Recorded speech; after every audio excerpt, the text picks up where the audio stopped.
Hello दोस्तों, नमस्ते, प्रणाम, जय श्री राम जी। आप सबके स्वागत करती हूँ दोस्तों अपना यूट्यूब चैनल में। तो आज मैं तीज त्योहार स्पेशल गीत लेकर आई हूँ। आप लोग जरूर सुनिएगा, अच्छा लगेगा तो छोटा सा प्यारा सा कमेंट कर दीजिएगा, साथ में चैनल को सब्सक्राइब कर लीजिएगा और गीत को लाइक कर दीजिएगा। शुरू से लेकर अंत तक सुनिएगा। तो चलिए मैं सुनाने जा रही हूँ, आप लोग जरूर सुनिएगा, बने रहिएगा हमारे इस गीत में।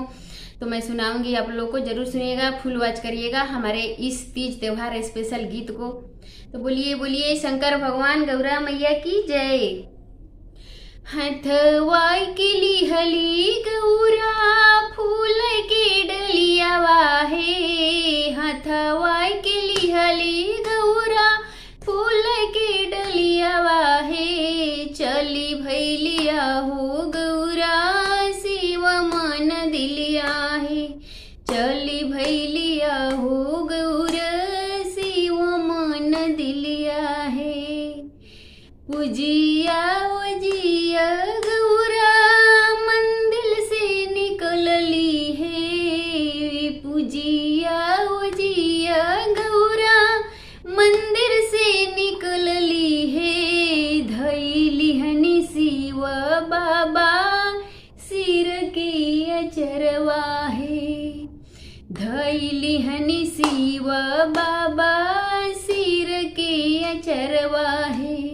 छोड़ी छोड़ी शिव बाबा हमारी सिर अचरवा है, छोड़ी छोड़ी शिव बाबा हमारी सिर अचरवा है।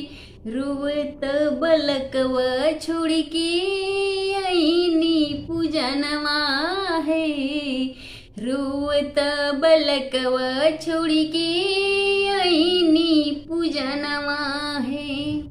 बली बाऊ मरिया गौरा बाली तोरे बलमुआ है, के दिहलिया हो गौरा गोदी में बलकवा है, के दिहलिया हो गौरा गोद में बलकवा है।